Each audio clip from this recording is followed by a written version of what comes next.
எத்தனை பேரு कितने लोग தேவ சமூகத்தை பத்தி தெரியும்? परमेश्वर की उपस्थिति के बारे में जानते हैं? எத்தனை பேருக்கு தெரியும்? कितने लोग जानते हैं आप? இந்த உலகத்துல इस संसार में ஒரு மனுஷனுடைய வாழ்க்கையை एक इंसान की जीवन को சரி செய்யறது ठीक करने की தேவனுடைய சமூகம். परमेश्वर की उपस्थिति ठीक करती। 122 சங்கீதம் சொல்லுது, 122 भजन संहिता में लिखा है, தேவனுடைய சமூகத்துக்கு வாங்கன்னு சொல்லும் பொழுது वचन में परमेश्वर के सम्मुख में जब उन्होंने कहा कि जाएं, அவனுக்கு மகிழ்ச்சி வந்தது. उनको खुशी हुआ, वो खुश हुआ।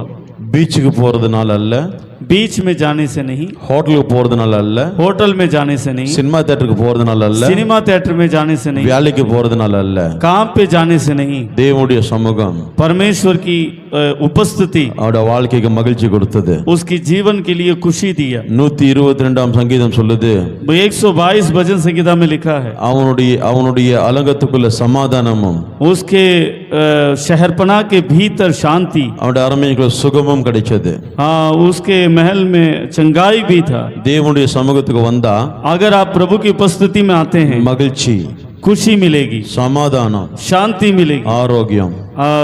निरोगता।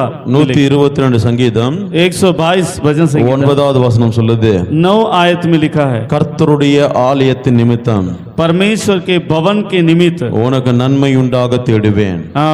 तेरे लिए भलाई होने की खोज करूंगा। புரியுதுங்களா? आपको समझ में आ रहा है? தேவ சமூகம்னா परमेश्वर की भवन माने சந்தோஷத்தை கொடுக்கும். ये खुशी को देता है। அப்படி என்ன அர்த்தம் அப்படின்னா, उसका मतलब क्या? உன் துக்கம் சந்தோஷமா மாறுது. आपका दुख खुशी में बदलता है। தேவனுடைய சமூகம்னா आज परमेश्वर की उपस्थिति माने உனக்கு சமாதானத்தை கொடுக்குது. आपको शांति मिलता है। அப்போ உன் துக்கத்திலிருந்து சமாதானம் வருது. तब आपके दुख से आपको शांति தேவனுடைய मिलता है। சமூகம்னா परमेश्वर की उपस्थिति ஆரோக்கியம் கிடைக்குது, जो है चंगाई मिलती है, வியாதியிலிருந்து விடுதலை கிடைக்குது. आपकी बीमारी से आप चंगे हो जाते हैं। தேவனுடைய சமூகம்னா परमेश्वर की उपस्थिति माने உனக்கு நன்மை உண்டாக தேடுவேன். आपको भलाई होने के लिए मैं ढूंढता हूँ। நிறைய ஆசீர்வாதம் தேவனுடைய சமூகத்தை பத்தி சொல்லலாம். परमेश्वर की उपस्थिति में बहुत सारी आशीषें हैं। மத்தேயு 6:33 சொல்லுது, मत्ती 6:33 में इस प्रकार लिखा है, முதலாவது पहले தேவனுடைய ராஜ்யத்தையும் परमेश्वर की राज को, அவருடைய நீதியையும் उसकी धर्म की தேடுங்கள், खोज करो, அப்பொழுது तब உங்களுக்கு आपको இவைகள் யாவும் கூட ये கொடுக்கப்படும். सब वस्तुएं दी जाएंगी। எங்கிருந்து கொடுக்கப்படும்? कहाँ से दिया जाएगा? தேவனுடைய ராஜ்யம், परमेश्वर की राज्य, தேவனுடைய நீதி, परमेश्वर की धर्म, அதுதான் தேவ சமூகம். वही परमेश्वर का उपस्थिति है। அப்பேற்பட்ட தேவ சமூகத்துல நாம் இருக்கிறோம். उस प्रकार इतना बड़ा परमेश्वर की उपस्थिति में हम हैं। நான் சொல்ற காரியத்தை கொஞ்சம் கீழ்ப்படிஞ்சீங்கன்னா अगर आप जो मैं कहता हूँ उसके लिए आज्ञा मानेंगे तो 2 விஷயம் நடக்கும். 2 विषय आपके जीवन में होगा। ஒன்னு தேவன் கனமடைவார், एक, परमेश्वर आदर करेगा आपको। ரெண்டாவது நீ விடுதலையாக்கப்படுவ. दूसरा, आप छुटकारा पालेंगे। உன் நிமித்தம் சம்பவம் பகுதி ஃபுல்லா விடுதலையாக்கப்படும். आपके द्वारा जो है आपके इलाका छुटकारा पालेगा। கேப்பீங்களா? பிரசங்கம் பண்ணும்போது जब प्रचार किया जाता நீங்க है, ஏஞ்சி வெளியே போனீங்க அப்படின்னா, अगर आप उठकर बाहर जाते हैं, நீங்க செல்போனை பார்த்திருந்தீங்கன்னா, आप अगर सेलफोन को देख रहे होंगे, ஜிஓடி கார்ட आप जीओडी गार्ड को டிஓஜி டாக் ஆக்குறீங்க. आप डीओजी डाक बना देते हैं। புரியுதா உங்களுக்கு? आप समझ में आ रहे हैं? நம்ம ஆண்டவர் யார் தெரியுமா உங்களுக்கு? हमारा परमेश्वर कौन पता है? தெரியுமா உங்களுக்கு? आपको पता है how powerful God, you know that? कितना सामर्थी महान है, आप जानते हैं ना? நீங்க எங்க ஊர்ல, हमारे गांव में, तमिलनाडु में ஈர துணியில गीले कपड़े में ஸ்திரீகள் எல்லாம் बहन लोग ஆமா விக்கிரகங்களை ஆராதிப்பாங்க. जो है मूर्ति पूजा करते हैं। நெருப்பு இல்ல, நெருப்பு தீச்சி आग है ना, आग கையில வச்சுக்கிட்டு उसका हाथ में पकड़ के வெயில்ல धूप में செருப்பு இல்லாம நடந்து போவாங்க. जो है बिना चप्पल के पैदल चलते हैं। தெரியுமா உங்களுக்கு? आपको पता है? நான் 14 வருஷம் குருசாமி. मैं आप 14 साल पंडित थे। நான் செருப்பே இல்லாம நடப்பேன். मैं बिना चप्पल के चलता था। அந்த தெய்வங்களுக்கு उस परमेश्वर के लिए கண் இருக்கு, उनको आंख है, காது இருக்கு, कान है, மூக்கு இருக்கு, नाक भी है, வாய் இருக்கு, जुबान है, 2க்கு 4 கை இருக்கு, 2 का 4 हाथ भी होते हैं, கால் கூட இருக்கு, पैर भी होते हैं, ஆனா அசைவு இல்ல. लेकिन वो हिलते नहीं। ஆனா நீ நான் ஆராதிக்கிற தேவனுக்கு लेकिन आप और हम जिसकी आराधना करते हैं, நம்மளோட வாழ்க்கையே மாத்த வல்லமை இருக்கு. हमारी जीवन को बदलने के लिए वो सक्षम है। வானத்தையும் பூமியையும் உண்டாக்கின தேவனை, आकाश और पृथ्वी का வார்த்தையினாலே सृष्टि करने சந்திரனையும் वाला, சூரியனையும் உண்டாக்கின தேவனை, शब्द के द्वारा सब कुछ बनाने மண்ணினாலே वाले உன்னையும் உண்டாக்கின தேவனை ये सब कुछ जो शब्द के द्वारा ஆராதித்துக் கொண்டிருக்கிறோம். हम आराधना कर रहे हैं। அப்பேற்பட்ட தேவனை எவ்வளவு கனம் பண்ணணும்? उतना बड़ा परमेश्वर कितना आदर करना चाहिए। புரியுதுங்களா? आपको समझ में आ रहा है? எழுப்புதல் என்ன தெரியுமா? क्या जागृति क्या है? இந்த பேசிக் எல்லாம் நம்மள வாழ்க்கையில சரி செய்யணும். इस जो बेसिक चीजें हैं इसको सही करना है, அப்பதான் எழுப்புதலுக்குள்ள நம்ம போக முடியும். तभी जो है हम बेदारी के अंदर जा सकते हैं। புரியுதுங்களா? आप समझ रहे हैं ना? சரி செஞ்சுப்பீங்களா? ऐसे आप करोगे? சரி செஞ்சுப்பீங்களா? आप ऐसे करोगे? ஒரு முள்ளங்கல் படியிட்டு எல்லாம் முள்ளங்கல் படிட்டு கை सभी लोग ऐसे घुटनों में हो, ऐसे घुटनों में। நான் கேக்குறேன். आज जोड़ के विनती करता हूँ। ஆமா, வேர்வை வருது, पसीना आ रहा है, காத்து வரல, हवा नहीं आ रही है, அன்கம்ஃபர்டபிளா ஃபீல் பண்ணாதீங்க. आप ऐसे फील ना करो। we need presence of god. हमें परमेश्वर की उपस्थिति की जरूरत है, வேற ஒண்ணுமே வேண்டாம். और कुछ नहीं चाहिए। பிராமணன் சொல்லுங்க. कितने लोग आमीन कहते हैं? உட்கார உங்களுக்கு கஷ்டமா இருக்குமா? பிரசங்கிக்கிறேனே கஷ்டமா இருக்குமா? बैठे हुए आप परेशान होंगे या प्रचार करने वाला मैं परेशान होता हूँ? but I feel very much comfortable. लेकिन मैं बहुत अच्छा महसूस कर रहा हूँ। आमेन, आमेन, हालेलुया, हालेलुया। சுத்த வேதாகமத்துல पवित्र शास्त्र में ஆதியாகம புத்தகம் उत्पत्ति की किताब முதல் அதிகாரம் पहला अध्याय में முதல் वचனம் இப்படி சொல்லுகிறது. पहला आयत इस प्रकार कहता है, வாசிக்கிறோம். हम पढ़ सकते हैं। ஆதியிலே தேவன் आदि में परमेश्वर ने आकाश और पृथ्वी सृष्टि की। அங்க சொல்லப்படுகிறது, वहां पर बताया गया, ஆதியிலே தேவன் आदि में परमेश्वर ने வானத்தையும் பூமியையும் சிருஷ்டித்தார். आकाश और पृथ्वी की रचना की। யார் சிருஷ்டித்தார்?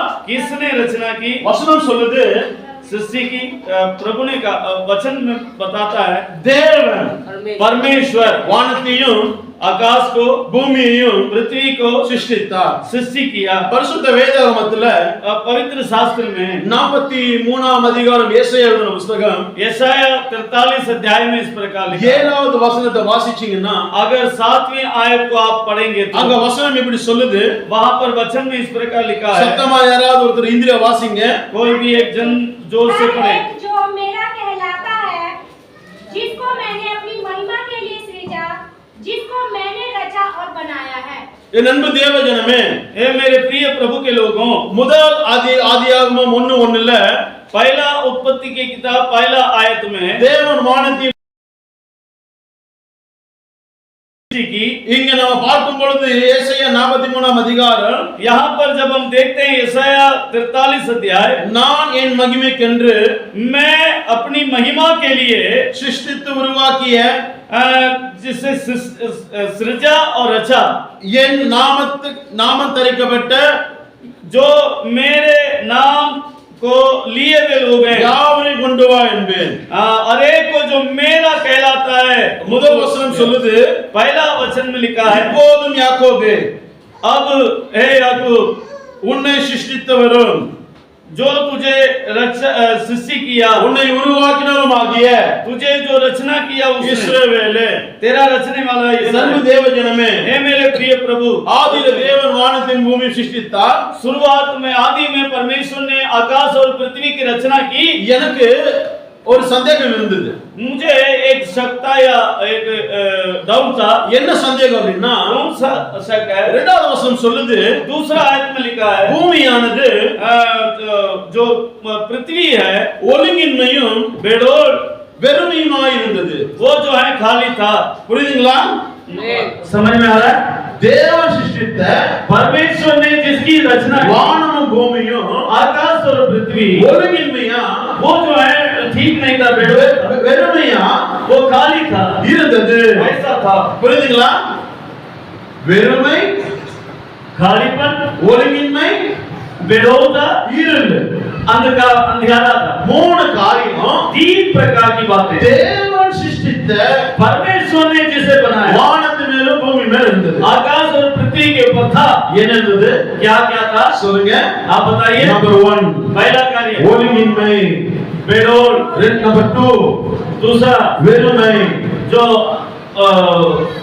खाली सुनसान, नंबर 3 तीन இருள். अंधेरा। என்ன இருந்தது? क्या क्या था? எது? வானமும் आकाश, பூமியும். पृथ्वी। யோசிச்சு பாருங்க. आप सोच कर देखिए, தேவன் ஒன்று பண்ணது. परमेश्वर ने बनाया, உங்களை என்னையும் தேவன் தான் ஒன்று பண்ணாரு. परमेश्वर ने आपको और मुझे बनाया। ஆனா இன்னைக்கு लेकिन आज நம்மளுடைய வாழ்க்கையில हमारे जीवन में ஒழுங்கின்மை. और जो है उस बेडोल है, உண்மைதானே? ऐसा है ना। இப்போ நான் வந்து உங்களுக்கு சொல்றேன், சின்ன பசங்க முன்னாடி உட்காருவீங்க, நீங்க எல்லாம் சரியா உட்காருங்க. இது என்னது? ஒழுங்கின்மை. अब मैं अभी आकर आपको बताता हूँ, बच्चों को आगे बिठाओ, आप लोग ठीक से लाइन से बैठो। ये क्या है? वो ठीक नहीं है। For example, I am saying this. मैं एक उदाहरण के लिए बात बताया। உங்களுடைய தனிப்பட்ட வாழ்க்கையில பாத்தீங்கன்னா आप अपने व्यक्तिगत जीवन में देखें, நிறைய ஒழுங்கின்மையான காரியம். बहुत सारे ऐसी बातें, अनडिसिप्लिन कार्य है। ஆமா. ரெண்டாவது வெறுமை. और जो है दूसरा जो है सुनसान, खालीपन। வெறுமை. खालीपन, எவ்வளவு வேலை செஞ்சாலும், आप कितना भी काम करें, எவ்வளவு சம்பாதிச்சாலும், कितने भी कमा लें, எவ்வளவு பிரயாசப்பட்டாலும் कितने भी परिश्रम करें, வெறுமை. खालीपन। என்னது? क्या था? வெறுமை. खालीपन இருக்குல்ல? है ना। வெறுமையான வாழ்க்கை இருக்குல்ல? हाँ, खालीपन था ना, இருக்குதா இல்லையா? है ना, है या नहीं। மூணாவது இருள். तीसरा अंधेरा। இருள் என்ன கொண்டு வரும்? ये अंधेरा क्या लेके आएगा? பாவத்தை கொண்டு வரும். पाप को ले आएगा। இருள் என்ன கொண்டு வரும்? अंधेरा क्या ले आएगा? பலவீனங்களா? समझ में आ रहा है? அதனால 43:1ல इसलिए इसमें ये भी लिखा है, இப்பொழுதும் யாக்கோபு. अब है याकूब। யாக்கோபுனா என்ன?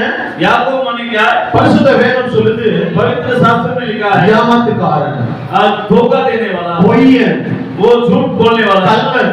वो चोर। யார் குறித்து? किसके बारे में? யாக்கோபு குறித்து. याकूब के बारे में। யாக்கோபு யார் சிருஷ்டித்தா? याकूब को किसने बनाया? யார் சிருஷ்டித்தா?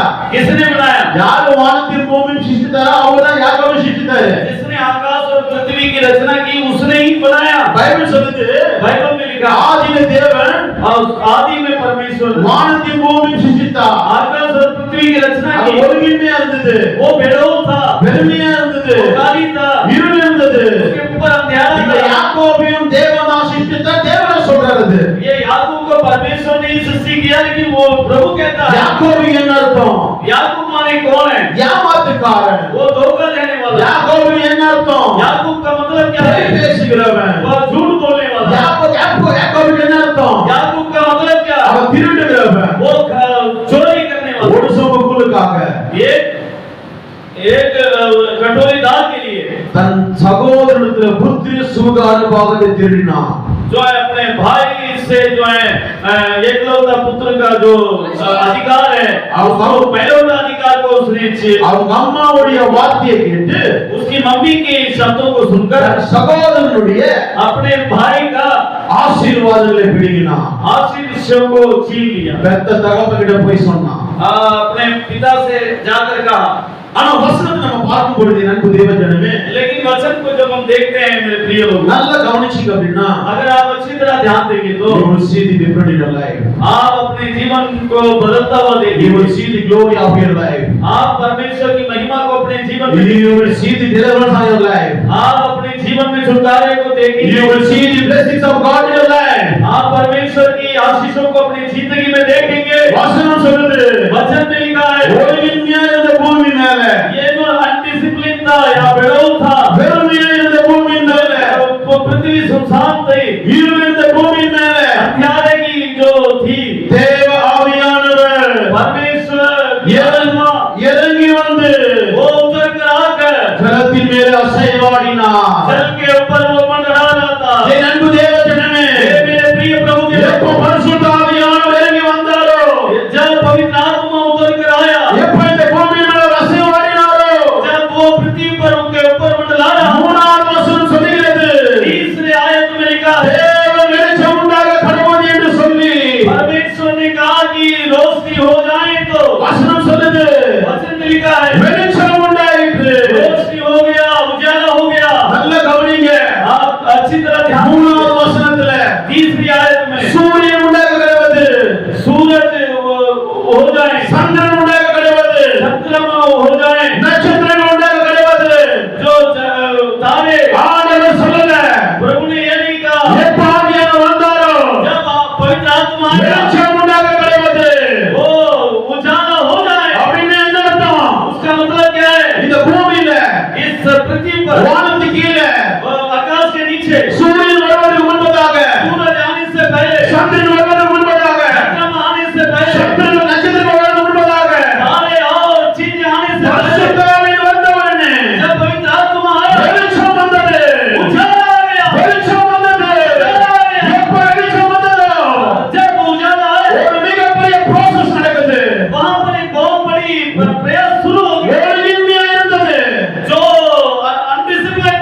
அபிஷேகம் வந்த உடனே जब पवित्र आत्मा का अभिषेक நிறைவாய் மாறினது, भरपूर हो गया, செழிப்பாய் மாறினது, बड़ा हो गया, ஆசீர்வாதமாய் மாறினது. आशीष में बदल गया। இந்த நாளிலே आज के दिन ஆண்டவர் சொல்றாரு, प्रभु कहते हैं ஏசாயா 43 यशायाह முதல் வசனத்துல, पहला है, இப்போது யாக்கோபே, हे याकूब, ஏ ஏமாத்துக்காரனே, हे धोखा देने ஏ திருடனே, हे चोरी, ஏ பொய்யனே, हे झूठा, உன்னை சிருஷ்டித்தவர் तुझे जिसने रचा நான் தான், मैं ही हूँ, நான் தான். मैं ही हूँ, ஆனா உன்னை அப்படியே விட்டுல.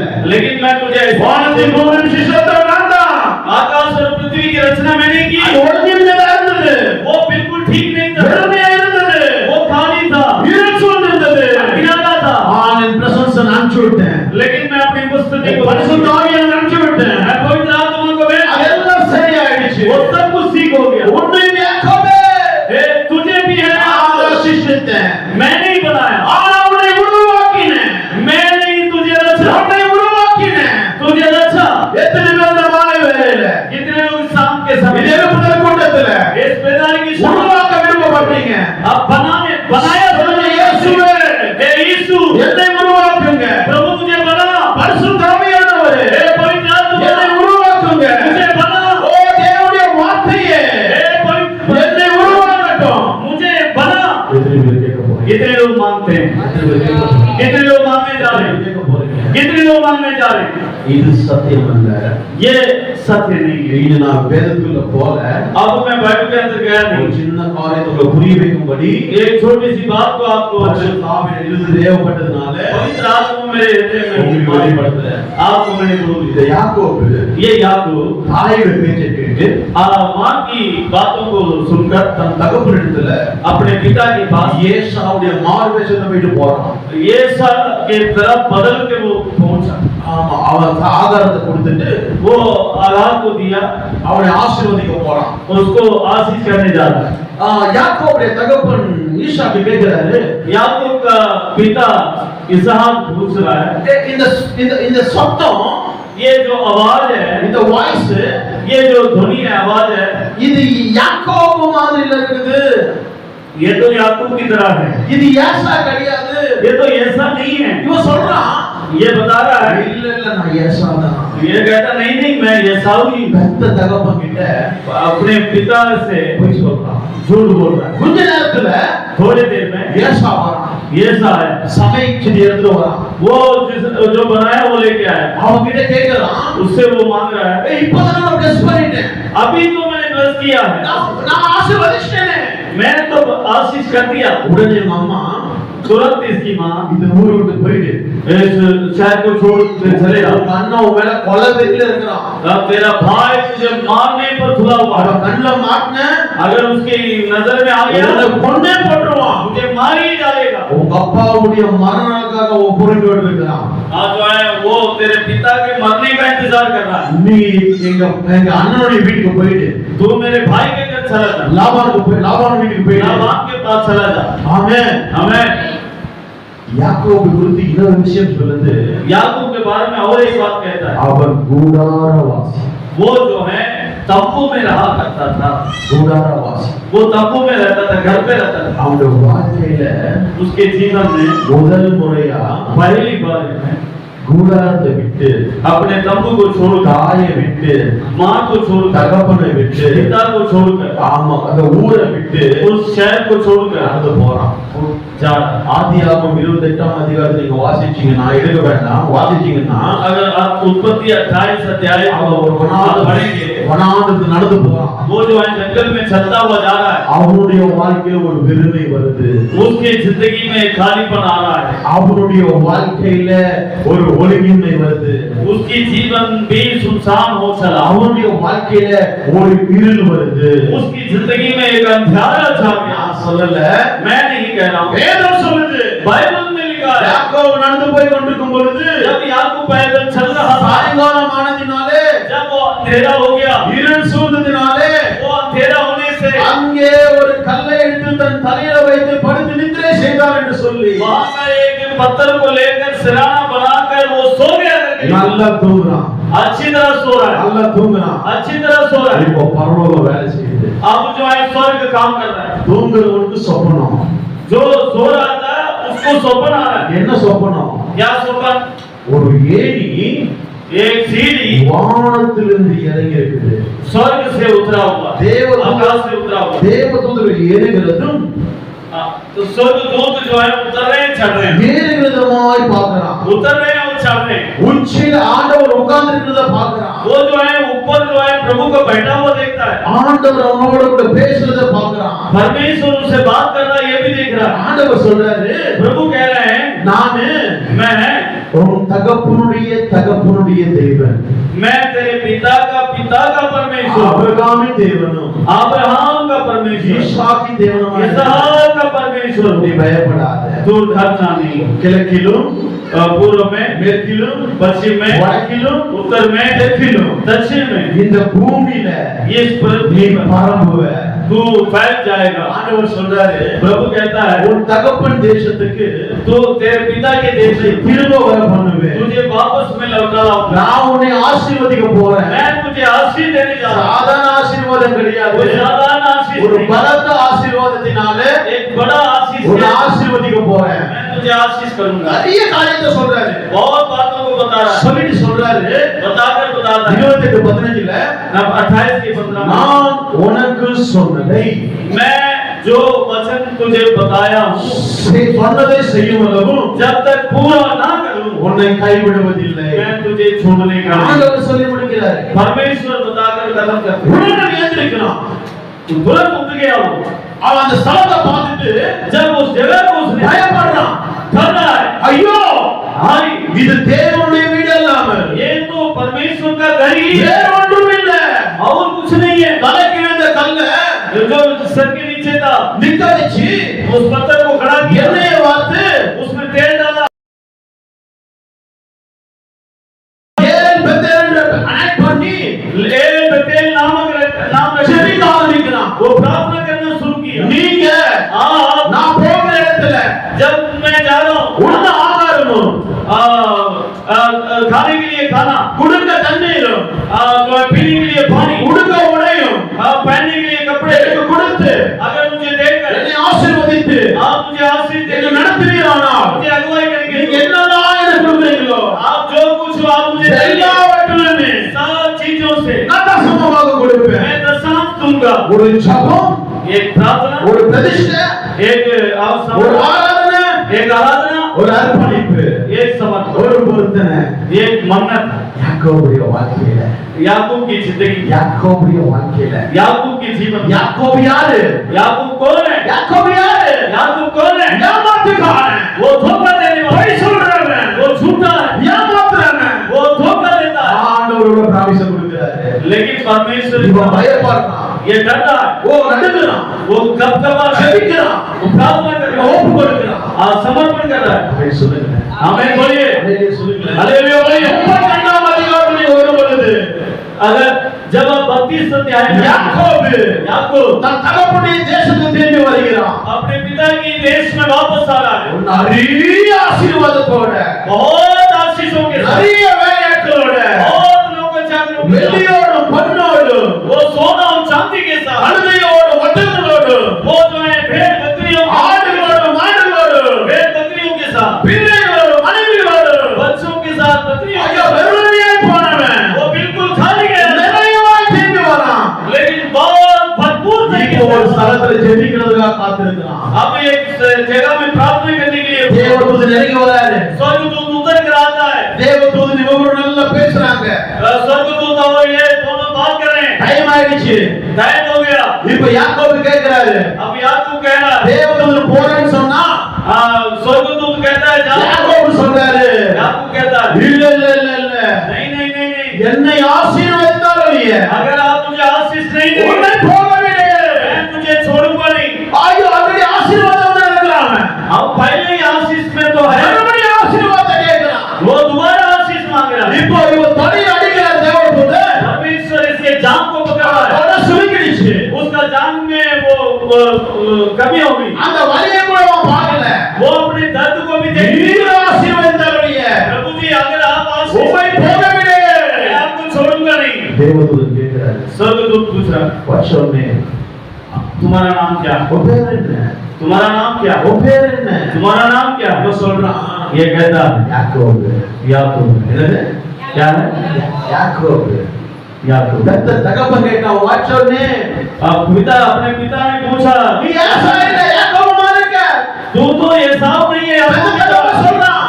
लेकिन वो कहता है, அவன் சொல்றான் நான் ஏசா. पिता से कहता है मैं तो एसाव। பெத்த தகவன்ட்ட போய் சொன்னான். जन्म देने वाले पिता से झूठ बोला। தேவன்ட்ட சொல்றான் परमेश्वर से कह रहा है என் பேர் யாக்கோபு. मेरा नाम याकूब है। தேவன் சொல்றாரு प्रभु कह रहा है இயர் ஆஃப்டர் आज के बाद இனிமே अभी आगे நீ யாக்கோபு கிடையாது. तू याकूब नहीं, உன் பேரு तेरा नाम இஸ்ரவேல். इज़राइल। இஸ்ரவேல். इज़राइल இஸ்ரவேல். इज़राइल அப்படின்னு அர்த்தம். इसलिए 12 கோத்திரங்களை உன்னிலிருந்து எழுப்ப போகிறேன். 12 गोत्र को तुझसे खड़ा करूंगा। அவனோட வாழ்க்கையே மாறிச்சு. उसका जिंदगी बदल गया। யாருடைய வாழ்க்கை? किसका जिंदगी? யாருடைய வாழ்க்கை? किसका?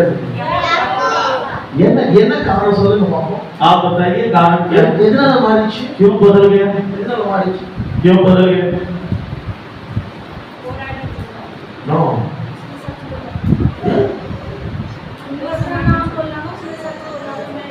என்ன சொல்றாங்க? उन्होंने सुना ना पैर सुना ஏன் உண்மையை சொன்னாம? क्यों वो सच कहा? आंडवर का बयान था। ஆண்டவருடைய தரிசனத்தை பார்த்த உடனே जब वो परमेश्वर के दर्शन को देखा, அவன் இருந்த விரும்பியான பிளேஸ்ல, अब वो जहां वो खाली था उस जगह में, ஒளிமின்மையான பிளேஸ்ல, उस जो बेडोल जगह में, இருளான பிளேஸ்ல वो अंधेरा भरा हुआ जगह में, தேவ பிரசன்னம் மேல இறங்கி வந்ததுனால जब परमेश्वर की उपस्थिति उसके ऊपर आया, அவனால उससे ஐடென்டிஃபை பண்ண முடிஞ்சது. वो पहचान पाया अपने आप को, இது தேவனுடைய வீடு, ये परमेश्वर का घर है, தேவனுடைய ஸ்தலம். ये परमेश्वर का जगह है। उसका जिंदगी ஜெபிக்கிறவனா மாறினான். वो प्रार्थना करने वाला बना, பொய் சொல்றவன் और जो झूठ बोलने वाला ஜெபிக்கிறவன் மாறினான். वो प्रार्थना करने वाला बन गया, ஏமாத்துறவன் जो धोखा देने वाला ஆராதனை செய்கிறவனா மாறினான். आराधना करने वाला बन गया, திருடுகிறவன் जो चोरी करता है பொருத்தனை பண்ணிக்கிறவனா மாறினான். मन्नत मानने वाला बन गया। ஏன்னா क्यों? presence of God. परमेश्वर की उपस्थिति। புரியுதா? समझ में आ रहा है? புரியுதா? இன்னைக்கு நம்மளுடைய வாழ்க்கையில ஏன் பெருமை, आज हमारी जिंदगी में क्यों खालीपन, ஏன் ஒழுங்கின்மை, क्यों बेड़ो, ஏன் இருளு? क्यों अंधेरा? தேவ பிரசனத்தை உணர்வதில்லை. परमेश्वर की उपस्थिति को महसूस नहीं करते, தேவ அபிஷேகத்துக்கு வாய்ப்பு கொடுக்கிறது, परमेश्वर के अभिषेक के लिए मौका नहीं दे रहे, தேவனுடைய வார்த்தையை வாங்குறது இல்லை. परमेश्वर की वचन को ले नहीं रहे। ஆகையினால इसलिए இன்னும் யாக்கோபுகள் யாக்கோபுகளாகவே இருக்கிறார்கள். आज भी याकूब याकूब ही हैं। அதாவது इसका मतलब ரெண்டு காரியத்தை சொன்னேன். दो बातों को मैंने कहा, தேவன் வானத்தை பூமி உண்டாக்கினாரு, परमेश्वर आकाश और पृथ्वी के रचना, ஆனால் வெறுமையா இருந்தது, लेकिन वो खाली था, ஒழுங்கின்மையா இருந்தது, वो बेडोल था, இருள் இருந்தது. अंधेरा था। இங்க யாக்கோபையும் ஆண்டவர் தான் சிருஷ்டித்தார். यहाँ याकूब को भी परमेश्वर ने ही सृष्टि किया। பூமி மேல பரிசுத்த ஆவியை அனுப்பினாரு, पृथ्वी के ऊपर पवित्र आत्मा आया, வெளிச்சம் வந்தது, उजाला हो गया, ஒழுங்கு வந்தது, वो ठीक हो गया, செழிப்பு வந்தது. हरा भरा हो गया। Same thing happened in Jacob life. Presence of God அனுப்பினாரு. परमेश्वर की उपस्थिति को भेजा याकूब के जीवन वही हो रहा है। அதனால தான் ஏமாத்துக்காரன் இஸ்ரவேலா மாறினான். इसलिए धोखा देने, புரியுதுங்களா உங்களுக்கு? समझ में आ रहा है? இப்போ எனக்கு என்னுடைய வாழ்க்கையில I want revival. मैं अब मेरी जिंदगी में मैं जागृति को, बेदारी को चाहता हूँ, எழுப்புதல் வேணும். और जागृति चाहिए। எதுக்கு ஆசைப்படுறீங்க? कितने लोग चाहते हैं? எதுக்கு ஆசைப்படுறீங்க? कितने लोग चाहते हैं? சத்தமா ராலிலே சொல்லுங்க. जोर से